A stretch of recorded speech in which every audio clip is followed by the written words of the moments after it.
자, 이제 16번을 보시면 도시개발 조합에 대한 설명이 틀린 거, 이것도 절대 틀려서는 안 되죠. 조합은 항상 나오는 것이니까. 1번 조합자나 이사의 자기를 위한 조합과의 계약소송, 감사가 대표하는 거 워낙 유명하죠. 감사.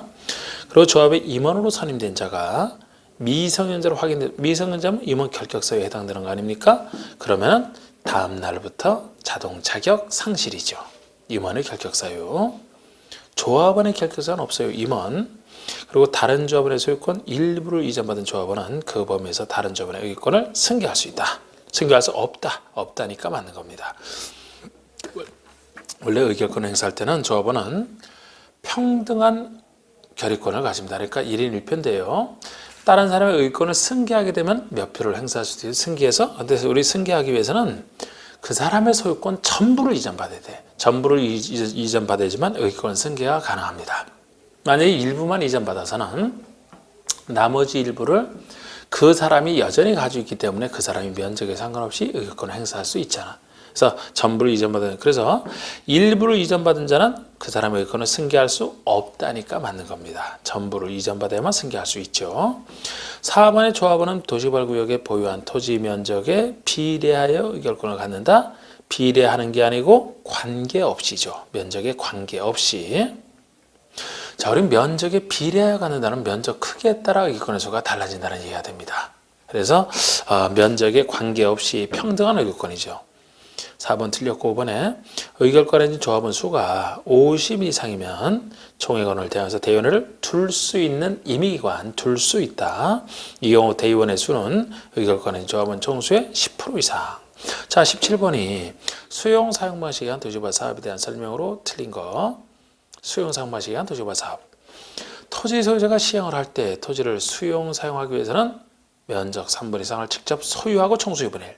정확합니다. 우리 민간신이더 수용사용 가능하지만 토지 소유자 민간인이라면 수용사용에서 갖춰야 될 차별 요건 3분의 이상을 직접 소유하라는 것 정확하죠? 총수 2분의 1. 공공은 이런 동의 필요 없죠.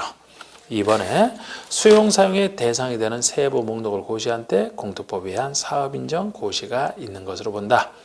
이것도 개발법의 특징입니다. 다른 법에서 수용사용에서는 사업인정 받ың서로 보는 시기가 사업 시행권을 딸 때입니다. 근데 개발법만큼은 사업 시행권을 딸 때인 실시계 고시가 있는 때가 아니고 맨 앞에 개발계획 내용인 수용사용의 세부 목록 고시한 때 그때 받ың서로 보는 게 땡기는 게 특이한 거죠. 맞습니다. 3번에 시행자는 소유자가 원하는 경우에 매세금의 전부를 지급하기 위해서 토지나 건축으로 사원한 채권, 이게 토지상환 채권이죠. 요거를 발행할 수 있다. 전부를 위해서는 발행 못합니다. 일부죠. 일부. 매수등의 일부. 만약에 매수등의 전부를 지급해서 발행할 수 있다면 환지랑 똑같아지기 때문에 안 된다 그랬죠. 그 돈 없는 만큼 일부만, 그 일부도 어느 정도까지 발행할 수 있느냐. 분양할 토지나 건축의 2분의 1이 한도죠. 최소 반까지, 최대 반까지니까 나머지 반은 일반해 줄 수 있어야 되는 그 일부 아닙니까? 그래서 틀렸고. 4번은 그냥 평범한 얘기입니다. 지정권자 외의 시행자가 토지상환 채권을 발행하고자 할 때는 토지상환 채권 발행 계획서를 작성하여 미리 지정권자 승인하는 거. 뭐 별 특별한 건 아니고 여기 토지상환 채권이나 주택부상 국민주택부상 주택상환 사채처럼 이 큰 채권은 공통점이 큰 채권이라 이름이 표시된 기명증권으로 발행하고 또 민간시행자는 보증을 받아야만 발행할 수 있게 또 공통점이죠. 그리고 또 하나가 이 발행계획, 큰 채권이라 어느 정도 발행할지 발행계획을 세우라는 거예요. 근데 이 발행계획을 여기서 세워서 개발법이니까 지정권자 승인이 되겠죠. 지정권자 아닌 시행자가 할 때 말이죠. 그냥 맞습니다. 뭐 특별히 중요한 얘기는 아니고 5번의 시행자는 도시개발 사업으로 조성된 토지나 건축물 등을 공급받거나 앞으로 이용할 자로부터 지정권자 승인을 받아 당해 대금의 전분의 일부를 미리 받을 수 있는, 이게 선수금 얘기잖아. 그 선수금을 미리 받아서 이제 사업비용에 충당하라고 지정권자 승인을 받아서 개발법이니까요. 전부까지 다 받을 선수금 얘기입니다. 18번에 개발법상 환지 예정지 지정 처분에 대한 기술적 맞는 거. 자, 우리 공사기간이 장기간일 때 예정지를 지정할 수 있는 거 예정지 제도죠. 1번에 시행자는 사업을 시행해서 필요한 경우에 예정지를 지정하여야 한다. 할 수 있답니다.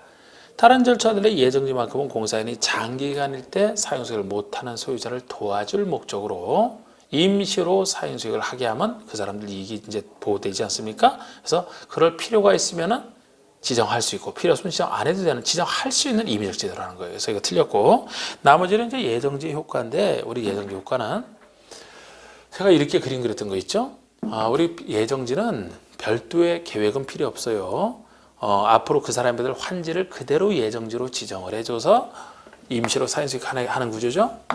그래서 환지 계획상 종전의 땅이 있을 때 이 종전의 땅에 대해서 이 땅을 환지로 주게 됐다 그러면은 현재 이 땅은 A가 소유하고 있다. A가 소유권이 있다고 치고 이 환지는 현재 B가 소유하고 있다고 칩시다. 그러면 이자가 받을 환지를 그대로 예정지로 지정을 했어요. 예정지로 지정하는 순간에 이것이 환지 예정지가 되죠. 이 땅이. 예정지 와서 임시로 사용수익을 하게 하는 게 기본적인 효과입니다. 예정지를 사용수익하라. 임시로. 언제부터 언제까지냐?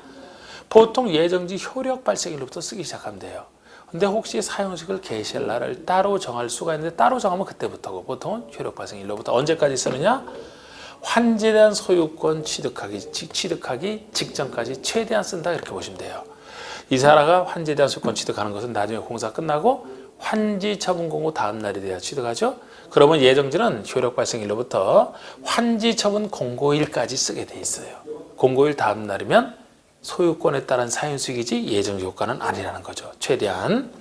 그리고 그래서 이 구조를 다시 한번 더 구조를 다시 분석을 하면은 이 소유권은 A 소유권은 여기에 있는데 우리 소유권을 이루는 권한 중에 사용권이 있고 수익권이 있고 처분권이 있는데 예정지가 진행되면 여기를 사용수익하라는 얘기는 이쪽에 존재하는 사용수익권이 법률 규정에 따라 이쪽으로 이전한 이런 식으로 이론 구조를 생각하시면 됩니다. 그래서 자 우리 법에서는 이 A를 종전의 토지 소유자라고 표현하고 B를 예정지의 종전 소유자 이렇게 표현하거든요. 자 우리 종전의 토지 소유자는 어느 땅을 묻는지를 보시고 요거는 종전의 땅이고 요거는 예정지가 됩니다. 종전의 땅은 사용수익할 수 있나요? 없어. 사용수익권 이쪽으로 갔잖아. 그래서 종전의 토지를 사용수익할 수 있다면 틀려요. 사용수익할 수 없고 종전의 토지를 처분할 수는 있습니다. 처분권은 남아 있으니까. 이 종전의 소유자는 이번엔 예정지를 물었다면 예정지는 사용수익할 수 있다 그랬죠? 처분은 할 수 없어요. 처분권은 안 왔잖아. 이런 얘기. 그리고 B는 수인 의무 받을 숫자 참을이자 참고 있어야 된다 이렇게 표시하는 게 마치 A가 자기 땅이지만 사용수익 못하듯이 B도 이게 자기 땅이지만 사용수익 못한다는 겁니다. 이 사람이 사용수익하는 순간에 예정지를 지정받은 자의 사용수익이 방해되기 때문에 방해하지 말아라. 참고 있어라. 그런 얘기가 됩니다. 그리고 예정지가 지정되면 동시에 환지를 확인하기 때문에 채비지도 예정지로 같이 지정이 되는데 이 비용 대신에 받는 채비지라면 시행자가 사용수익하는 거 당연히 가능합니다. 예정지 효과로서 가능한데 처분도 할 수 있다예요.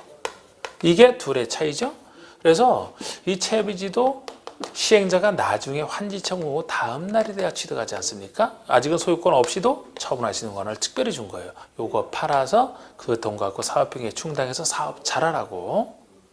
그래서 이때 처분할 수 있다라고 보셔야 돼. 이때 처분하게 되면 아무나 사면 됩니다. 그래서 나중에 우리 소유권 이전 파트에서는 시행자는 채비지에 대해서는 환지 처분고 그 다음 날 소유권을 취득하지만 이때 먼저 시행자로부터 산 사람은 매입한 사람에게는 이 시행자가 자기가 취득한 상태에서 매입한 자에게 등기를 해줬을 때 그래서 매입한 자는 등기 시에 취득하는 유일한 예외가 되지 않습니까? 자 그리고 여기에 임차인이 있다, 임차권이 있다. 종전의 임차권이 있으면 임차권은 사용수익에 속하기 때문에 이쪽에 와서 행사를 해야 돼. 그래서 예정지를 지정할 때 만약에 이쪽에 임차권자가 있으면요.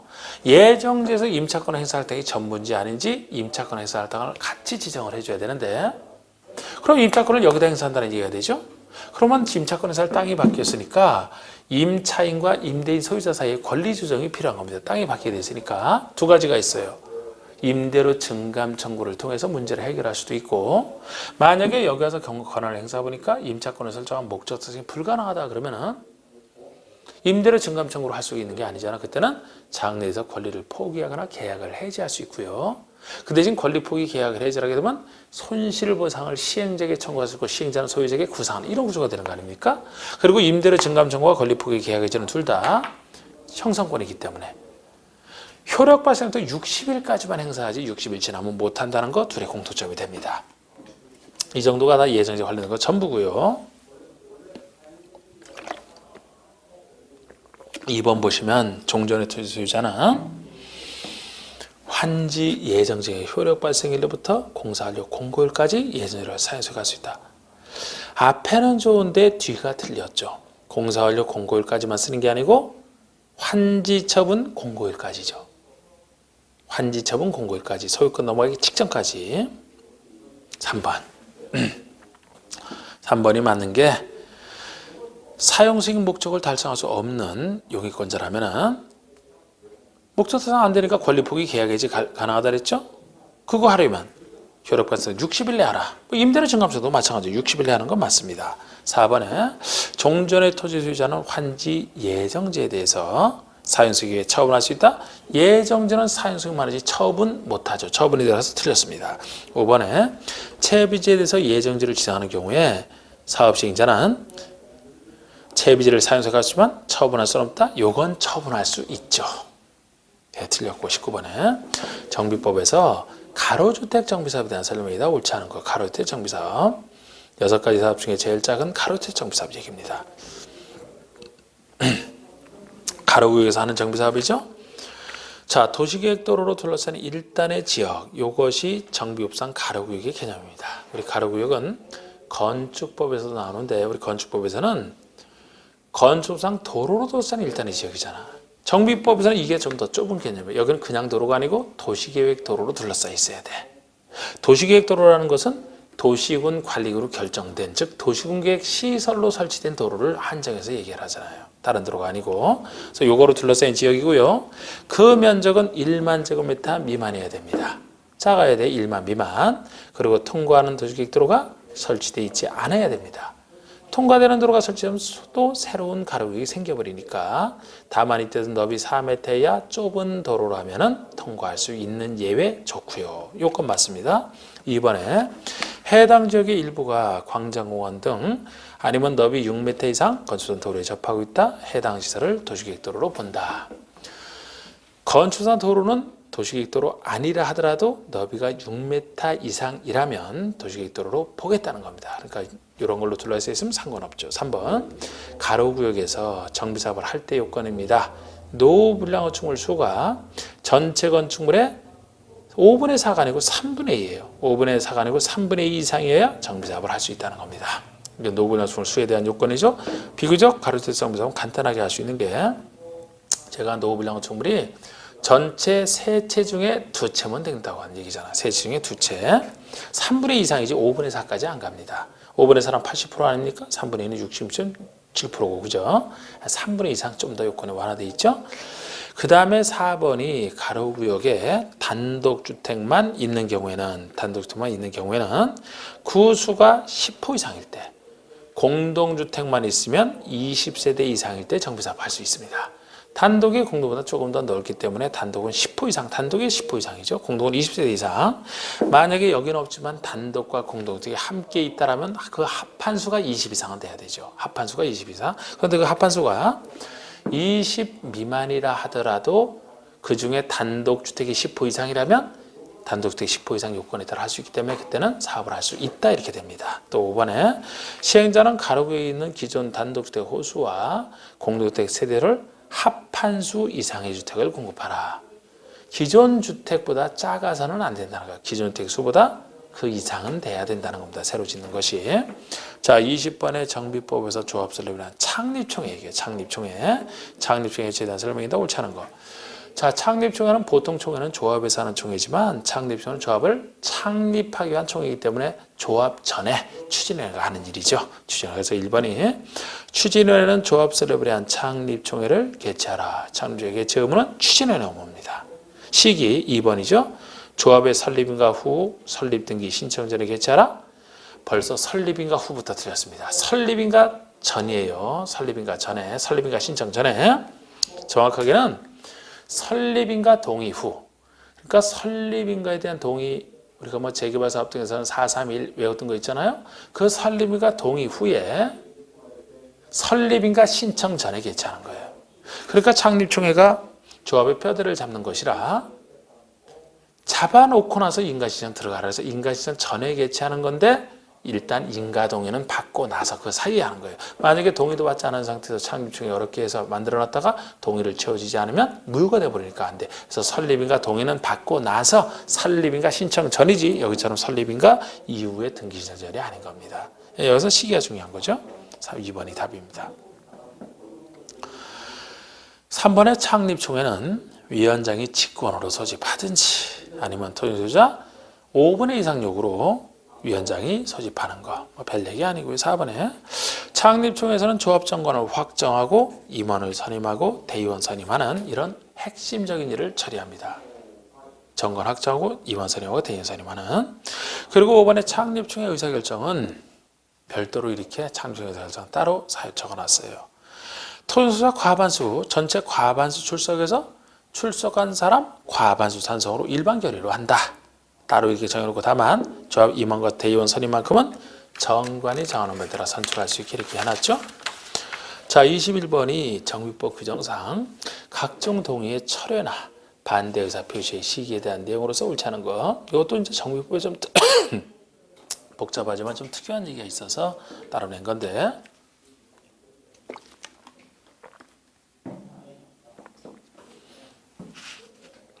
일본의 원칙적으로 동의 철회를 한다. 반대 의사 표시를 한다면 해당 동의에 따른 인허가 신청 전까지 해야 됩니다.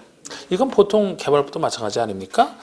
어떤 인허가를 받기 위해서 동의를 받아놨다면 그 인허가 신청 전에 철회해야지 신청하는 이후에 철회하면 안 되잖아. 근데 이 원칙은 여기도 똑같은데 이것보다 더 센 것이 예외 세 가지가 존재합니다. 그게 2번, 3번, 5번 얘기예요.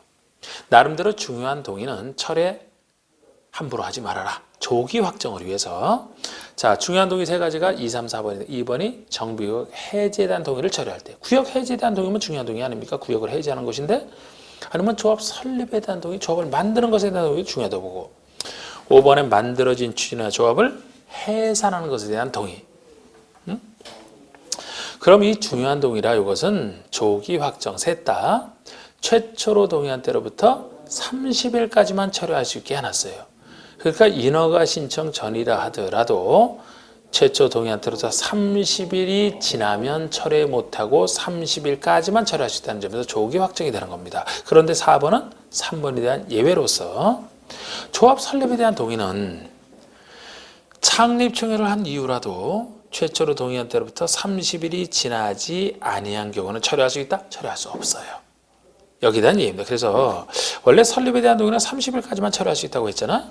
그런데 30일이 지나지 않으면 철회할 수 있어요. 그런데 창립총회를 이미 했다라면은 창립총회를 인가동의 받아가지고 했는데 그때도 만약에 30일이 지나지 않았다라서 철회할 수 있다라면은 애써 만들어놓은 창립총회가 다시 무효가 되지 않습니까? 그래서 창립총회를 거쳤다라면 그 이후에는 철회할 수 없다 이렇게 보시면 돼요. 창립총회를 거쳤다라면. 그래서 4번이 틀렸습니다. 22번은 정비법에서 시공자, 민간 출신인 건설업자나 등록사업자를 시공자로 선정할 때 이것도 민간 시공자, 조합이나 토지소유자가 민간 시공자를 선정할 때 부정 여지가 많아서 시기와 방법 중에 하나를 통제하는 내용입니다. 이래도 사회적으로 문제가 있지만 틀린 것은 그래서 자 주로 민간 시공자 통제하는 것이죠. 조합이나 토지등 소유자 중에서 조합은 단체끼리 좀 더 믿어주잖아. 그래서 시기와 방법 중에 하나를 통제하는데 먼저 1번 보시면 조합은 조합의 설립인가 받은 후에 선정하라 맞습니다. 조합이 설립인가도 받기 전에는 조합의 형체가 없어요. 조합이란 말을 아예 못 써요. 그래서 설립인가를 받은 후에 선정하라는 얘기는 사실상 시기를 통제하는 게 아닙니다. 태어나자마자 선정하라는 얘기니까. 그 대신 시기를 통제 안 하는 대신에 방법을 통제하죠. 그게 4번입니다. 조합은 조합총회에서 본인들이 알아서 선정하는 게 아니고 국장이 정해주는 경제입찰 방식으로 공정하게 선정할 이런 제안을 받습니다. 다만 이때도 조합원이 100명 이하 작다. 작으니까 간단하게 정관이 정하는 바에 따라 알아서 할 수 있는 권한을 줬지만 보통은 그렇게. 그리고 2번 보시면은 도시환경 정비사를 토지등 소유자가 할 때거든요. 토지등 소유자가 한다라면은 도시환경 정비사밖에 없고 단체가 아니다 보니까 시기를 강력히 통제하겠다는 거야. 사업식 인가를 받은 후 선정하라. 즉 사업시행권 따고 나서 우리 토지공소유가 시행자로 지정받은 때가 시행자 지정고시 후거든요. 그때 선정을 하면 시기 통지하는 게 아니잖아. 근데 시행자로 지정된 상태에서 혹시 사업시행권도 못 딸까 봐 못 믿어서 사업시행권 따고 나서 사업시행 인가 받고 나서 선정하라는 시기를 강력히 통지하는 것이라 그 대신 방법을 통지안의 5번에 토지공소유자는 자치적으로 정하여 운영하는 규약이 정하는 바에 따라 자치적으로 선정하게 되어 있습니다. 그러면은 이렇게 1, 2, 4, 5번을 바꿔낼 수는 있지만 다 맞게 돼 있고요. 3번이 틀리게 된 게 시장소나 공사 등의 시행자라면 이게 이제 재개발 사업 등에서 예외적 시행자 이상 믿을 수 있는 시장소나 공사 등 뭐 신탁업자 이런 사람도 같이 들어가요. 에? 지정개발자 같이 들어가는데 이런 믿을 수 있는 사람이기 때문에 믿는 시행자이기 때문에 이때는 원래 통지할 필요는 없거든요. 그래서 시행자 지정고시에 선정하라 이런 내용이 나옵니다. 이 사람들이 시행자로 지정되기 전에는 시행자 아니고 시행자가 시공자는 시행자가 선정하는 거잖아. 시행자 지정고시에 선정하는 것은 시기 통지하는 게 아닌 겁니다. 그리고 방법 얘기도 없으니까 그냥 믿고 맡겠다는 얘기인데 무엇 때문에 나왔느냐? 뒷것 때문에 주민대표회가 뭐 주민대표회가 됐지 만약에 신탁업자가 한다면 토지등소자 전체 회의도 있거든요. 어쨌든 주민을 대표하는 그런 회의가 시공자 추천 안 할 수도 있지만 경쟁 입찰을 통해서 시공자를 공정에 추천을 했다라면 그 시공자를 선정할 수 있다는 걸 선정해야 된다예요. 그래서 시장호수 등은 만약에 주민대표회 등이 시공자를 추천했다면 추천한 자를 시공자로 선정할 의무가 있다는 점에서 통제를 받는 것일 뿐입니다. 그래서 할 수 있다고 해야 돼요. 23번.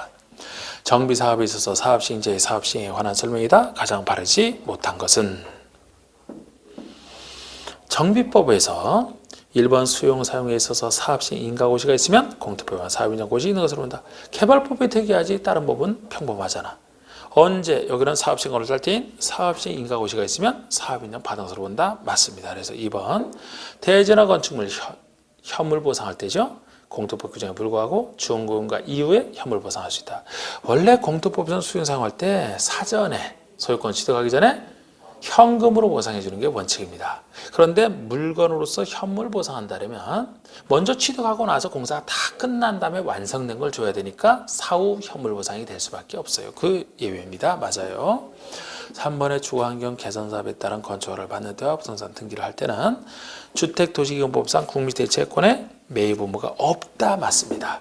보통 국민대체권 매입 의무는 각종 허가 등을 받을 때와 등기를 할 때 국민대체권 사야 되죠. 그럼 이 국민대체권이 국민주택기금에 재원이 돼서 주택도시기금에 재원이 돼서 주로 서민들의 내 집 마련을 위한 그 기금으로 쓰이고 있습니다. 그런데 이건 달동네에 대한 예외로서 6가지 정비사업 중에 개선사업은 제일 힘들게 사는 곳이라 국민주택권을 사서 남을 도와줄 사람이 아니고 남으로부터 도움을 받을 사람이라고 보는 거예요. 달동네니까. 그래서 이때 등기 등을 할 때는 유일하게 안 산다는 겁니다. 없다. 그리고 4번에 조합 설립 인가가 있으면 지상권, 전세권, 임대차 계약의 계약 기간에 대한 여러 가지 그 계약 기간을 보장해주는 각종 규정은 적용을 안 한다. 설립 인가가 있을 때 적용 안 하는 게 아니고 관리 처분 인가가 있을 때 적용 안 합니다. 관리 처분 인가가 있을 때 적용 안 해요. 제가 정비법에서 관리 처분기에 누구에게 뭘 주겠다 관리 처분 인가고시 이후에는 바로 공사 들어간다 그랬죠? 그러면 관리 처분 인가고시 효과로서 공사랑 관련된 효과라고 제가 생각하시라고 했어요. 그 중에 하나가 이거죠. 공사를 해야 되기 때문에 예를 들어 뭐 주택임대차법상 그 2년 보호하는 그 규정을 계속 적용을 한다라면은 그 사람은 계속 거기에 살 수가 있기 때문에 내보내고 공사를 못 하잖아. 그래서 관리청의 인가를 받자마자 적용을 안 하게 되면은 당신 임대시간 끝났으니까 나가세요. 내보내고 공사할 수 있잖아. 그래서 관리청의 인가 효과 중에 하나가 4번이 되겠습니다. 그래서 이거 틀렸고 또 하나가 5번에 관련돼 있죠. 시행자는 이렇게 관리청의 인가를 받으면 기존건축을 철거하는 것이 원칙이다. 기존건축을 철거를 해야 공사할 수 있잖아요. 공사할 때는 기존건축 철거부터 먼저 하죠. 그러니까 관리청 인가를 받으면 기존건축을 철거하는 게 원칙적 철거 시기가 되는 겁니다. 근데 물론 예외는 있어요. 이게 원칙이지 미리 철거하는 예외가 뭐 폐공과 밀집으로 우범지대와 우려가 있다. 범죄 예방 차원에서 아니면은 붕괴 우려가 있다. 위험하기 때문에 이때는 미리 철거할 때는 소유자 동의와 시장에서 허가까지 얻어서 미리 철거할 수는 있지만 원칙의 철거 시기는 이겁니다. 그리고 여기는 없지만 또 하나가 효과로 중에 또 하나가 소유자가 소유물에 대해서 사용소를 계속하면 공사 못하잖아요. 사용소를 금지시켜야 할 수 있죠. 그래서 금지기간이 있습니다. 사용소 금지기간은 관리처분기 인가고시가 있은 때로부터 금지가 돼서 소유권 이전고시일까지 내내 금지가 돼요.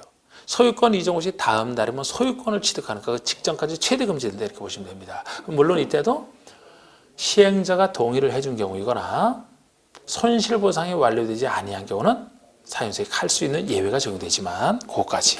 자, 24번은 정비사업에 따른 소유권 이전고시에 대한 설명 중 옳지 않은 것은 우리 정비업소는 소유권을 이전하는 절차를 배우고 소유권이 넘어갔을 때 동시에 넘어가는 것을 기타 권리 중에 넘어가는 등기된 권리와 대항력까지는 임차인이 두 가지가 동시에 넘어간다. 소유권이 넘어갔을 때 기타 권리 중에 무엇이 넘어가는지를 정하고 있는 나머지는 안 넘어가. 이런 구조 아닙니까? 1, 2번이 소유권 이전고시 절차입니다. 1번의 시행자는 공사완료 고시가 있으면 시장호사가 공사완료 고시가 하면 전체 공사가 다 끝났으니까 지체 없이 바로 대지 확정 측량 들어갑니다. 확정 측량 공사가 끝나야지만 할 수 있잖아. 측량된 결과에 따라 그럼 토지를 분할을 합니다. 그 다음에 분할을 하고요. 분할했으면 이제 줄 사람이 주라는 거예요.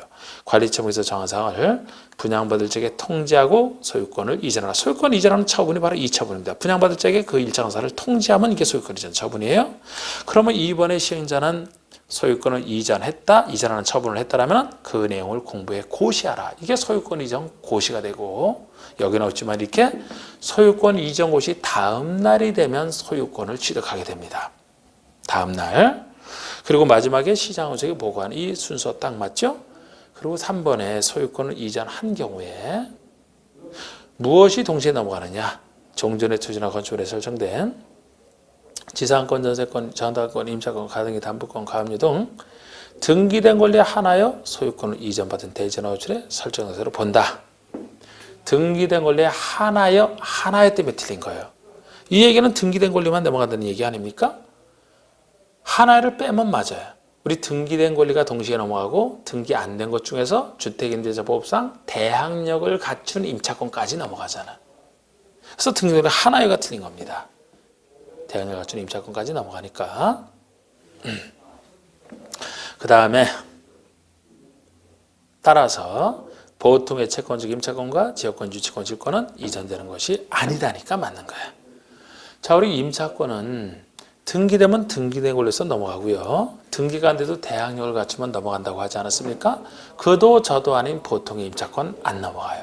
지역권, 등기되는 권리지만 성질상 안 넘어갑니다. 유치권, 질권이요.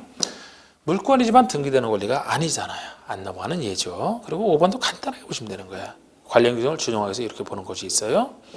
대지나 건축물 중에 토지 동서가 당사자에게 분양하는 대지나 건축물은 개발법상 환지로 보겠다. 환지 아니지만 환지도 당사자에게 주는 것이라 환지처럼 보겠다는 얘기고, 보류지와 일반에게 분양하는 것은 개발법상 보류지는 보류지로, 일반에게 분양하는 것은 채비지 아니지만 채비지처럼 보겠다는 거죠. 우리 채비지도 일반인이 매입했을 때 그 절차 있지 않습니까? 관련 규정을 준용하기 위해서. 그래서 이것도 맞고요. 25번 보시면 이제 건축법 들어왔죠. 건축법상 공작물에 대한 설명으로 옳은 거.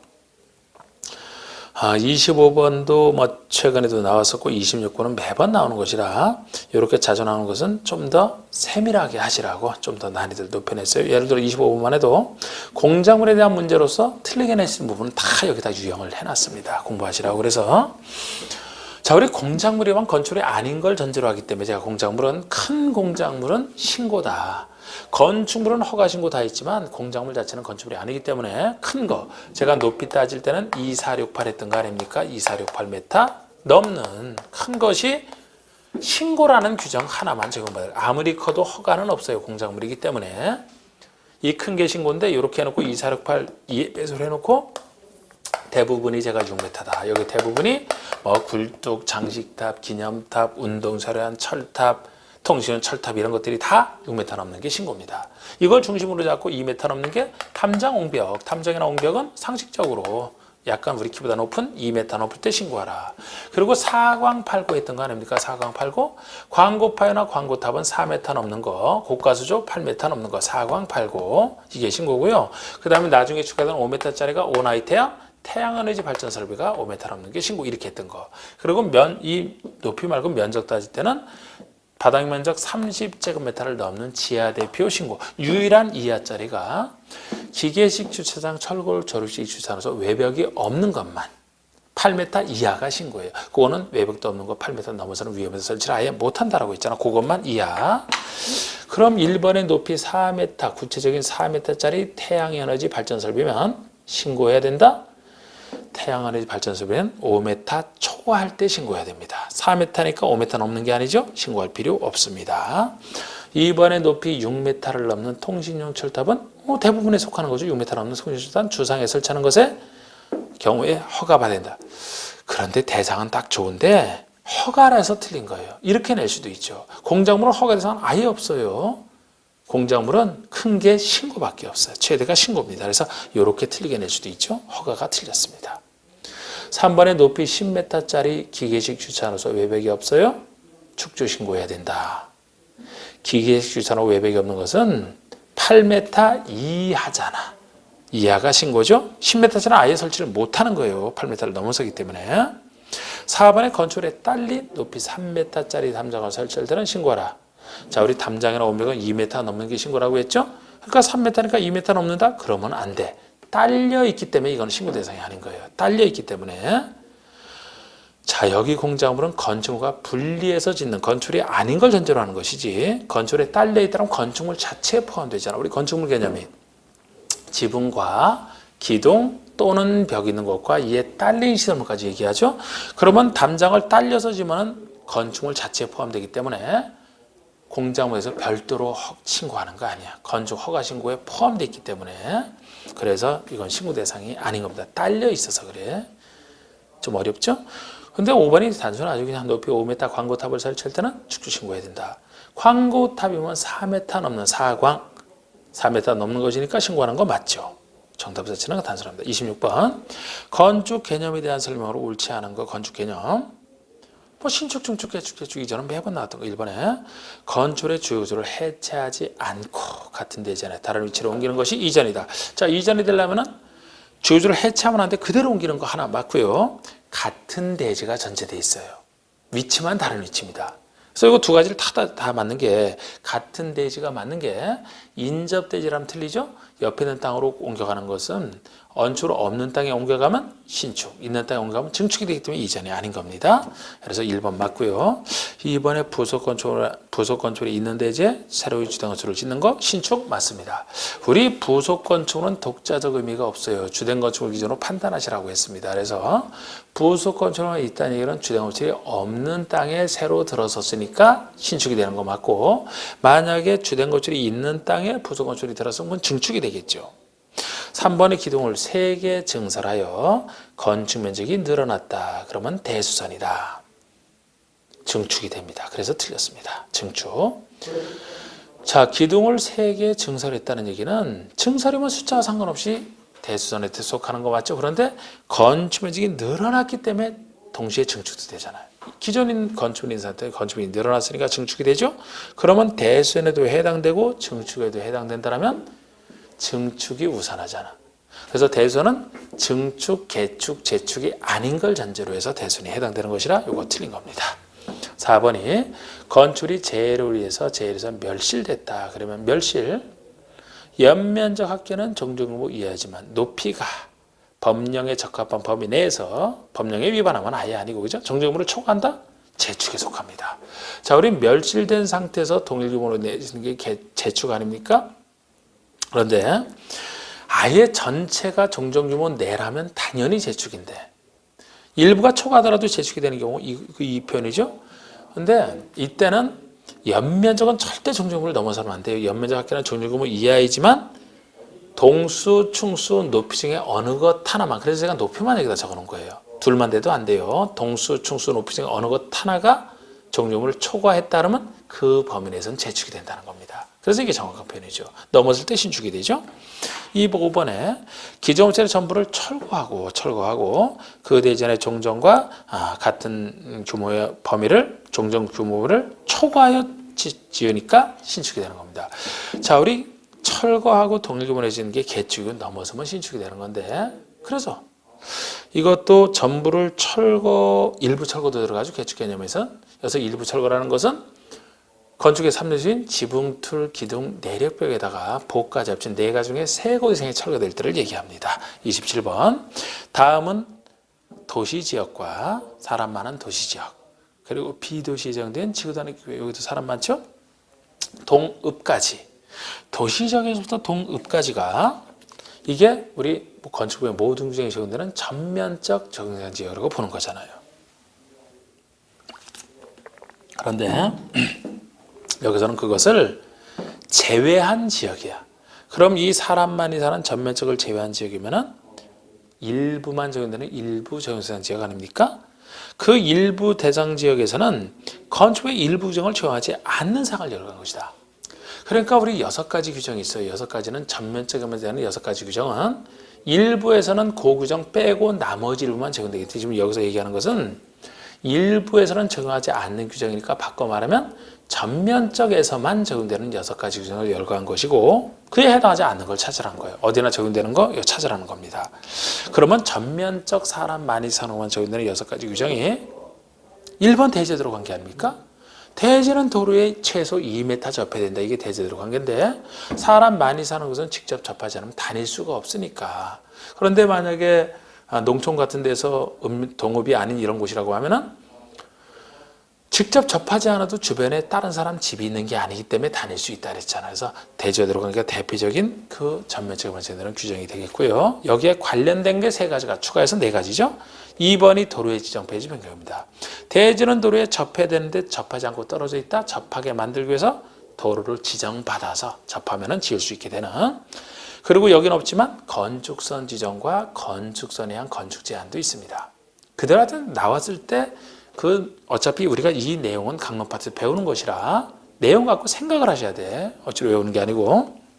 자, 우리 건축선은 대제도라 접하는 부분이 대제도로 건축선에서 대제도로 관계에서 우리 접하는 부분에서 건축선 한계선이죠. 원칙은 접하는 부분이 건축선이잖아. 예를 들어. 그리고 건축선에 의한 건축 제한이 건축선이 지정되면 건축선 침범하지 말아라는 게 건축선에 의한 건축 제한이죠. 다 대제도로 관계에 비롯되는 얘기야. 그리고 나머지 2가지가 4번, 5번입니다. 4번은 방화지구간의 건축물은 화재 위험 때문에 방화지구 지정하죠. 많은 사람이 살고 있는 곳인데 화재에 취약해. 그럼 방화지구를 지정해서 목조 건물 짓지 말아라 이렇게 통제하는 규정인데 이거를 농촌 같은 데는 적용할 필요가 없죠. 집이 뜨면 뜹는데 이쪽 불났다고 저쪽 한 건데 불타지는 않습니다. 그래서 오히려 그쪽에서 통제하면 불편하죠. 그리고 대지의 분할 제한.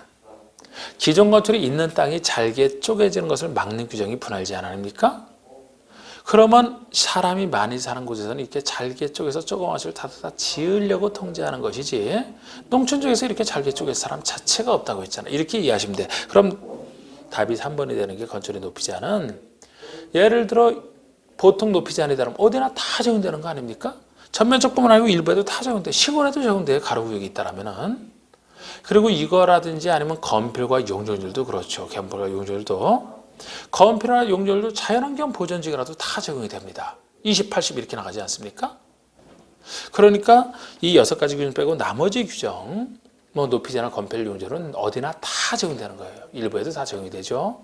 그래서 이거를 어떤 분들은 단순하게 그냥 앞글자만 따서 대조 들어간 게 대, 도로의 지정 비율 도, 건축선의 건, 건축선에 따른 건축 제한 건, 방화지구간의 건축물 방, 대제분할 때 대, 대도 건건방대라고 외우시기도 하더라고. 그런데 우리가 내용 갖고 그냥 왜 사람이 많이 사는 거에만 적용될 수밖에 없고 아닌 것을 제가 설명했듯이 이해를 하셔야 됩니다. 대도 건건방대가 무슨 뜻인지 그냥 외워놨다고 칩시다. 그 전에 문제 낸 것 중에 아닌 것 해서 건폐율 나온 적이 있어. 건폐율. 그럼 건폐율은 어떻게 대처하시려고? 건건의 건이니까 그냥 틀려버리죠. 외워놓고. 이해를 하셔야 돼요. 28번에. 다음 중 시장 운수가 허가하기 전에 미리 도지사의 승인을 얻어야 되는 건축물이 아닌 것. 유명한 얘기죠. 이것도. 그래서 오히려 27번보다도 28번 같은 것도 28번, 29번 이런 거 맞춰줘야 됩니다. 맞추도록 노력해야 돼. 중요한 것이니까. 자, 우리 시장 운수가 허가지만 도지사 승인을 얻어야 되는 게 도지사 승인 대상이죠. 유명한 얘기니까. 보통 시험보다 좀 더 까다롭게 냈어요. 아닌 거. 자, 우리 1번처럼 21층 이상이거나 연면적기가 10만 이상 대형 건축물이죠. 이건 뭐 정확합니다. 공장 창고는 제외된다는 것도 워낙 유명한 얘기고요. 그리고 추가로 되어 있는 것 중에 2, 3, 4번과 5번 구별하시는 우리 2번, 3번, 4번은 자연환경 또는 수질보호 목적인 게 2, 3, 4번입니다. 5번은 주거환경이나 교육환경 보호가 목적인 크게 두 가지 아닙니까? 근데 2, 3, 4에서는 이 냈다 도지사가 지정하고 이건 다 똑같은데 2, 3, 4에서는 3층 이상 1000 이상이 붙는 게 특징이에요. 자연환경이나 수질을 해칠 수 있는 것이라면 어느 정도 조금 커야 된다는 겁니다. 그래서 3층 이상 또는 1000 이상 둘 중에 하나는 돼야 됩니다. 그런데 5번에서는 3층 이상 1000 이상이 없는 게 특징이죠. 여기서는 주거환경, 교육환경은 아무리 작아도 위락시설 숙박시설이면 방해가 된다는 겁니다. 작아도 그래서 그거 없어요. 근데 지금까지 기초에서는 3층 이상 1000 이상이 있다 없다 이 정도까지만 물어봤습니다. 지금 여기서는 대상까지 물어봤기 때문에 기출보다 오히려 좀 어려운 건데 자 이제 나머지는 돼 있으니까 대상만 보세요. 2번이 틀리는 게 다가구라서 틀린 거예요. 공동주택이어야 됩니다. 다가구는 단독에 속하죠. 우리 주택 중에서는 이 통제받는 게 공동주택 정도가 돼야 커서 실질적으로 자연환경을 해칠 수 있다고 보는 겁니다. 단독은 기본적인 주택에 빠져요. 공동주택이 아니기 때문에 틀렸습니다. 그리고 3번은 일반 옵션이 나오죠. 근생 중에서 이게 유일합니다. 청평 앞에 있는 각종 카페 이게 일반 옵션이죠. 그 다음에 여기는 없지만 이제 일반 업무시설까지 들어가고 4번에 미락시설, 숙박시설 들어가면 너무 당연하죠. 이건 제일 통제 많이 받는 시설이니까. 그래서 자연환경 수질보호 목적에서는 3층 1000 이상을 전제로 하되 미락시설, 숙박시설은 당연히 들어가고 일반 음식점이 들어가고 그리고 공동주택이 들어가고 일반 업무시설까지가 끝입니다. 근데 5번에 주거환경, 교육환경을 비출 때는 미락시설, 숙박시설만 문제가 되고 3층 1000 이상이 없다라는 거 정확합니다.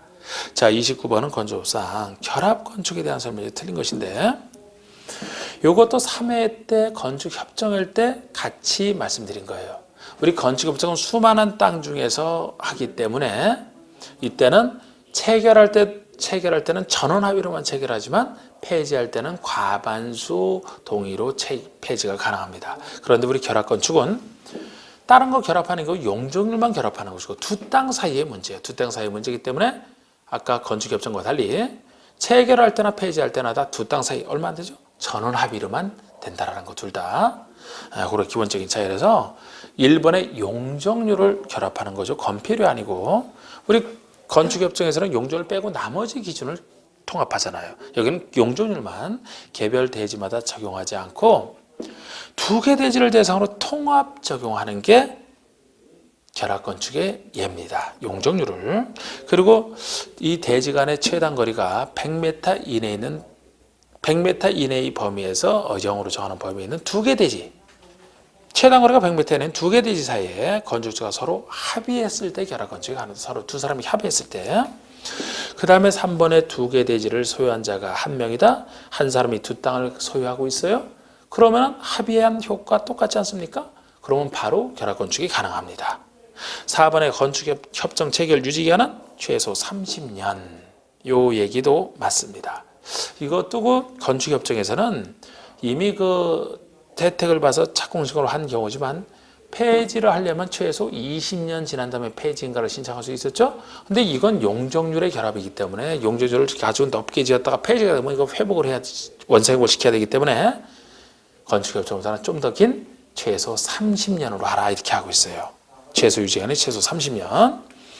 5번에 결합건축 협정서를 폐지하려면 결합건축협정 체결자 과반이 동의하여. 과반이 동의하는 게 아니죠. 서로 전원 합의죠. 전원 합의. 전원 합의로만 폐지할 수 있고 또 전원 합의로 폐지하는 것만큼 간단하게 신고하면 되는 겁니다. 건축협정에서는 과반수 동의로 폐지를 하되 폐지에 대해서 인가를 받아야 되죠. 여기는 전원 합의로 폐지하되 신고면 충분합니다. 그래서 과반이 동의한다는 게 틀렸고요.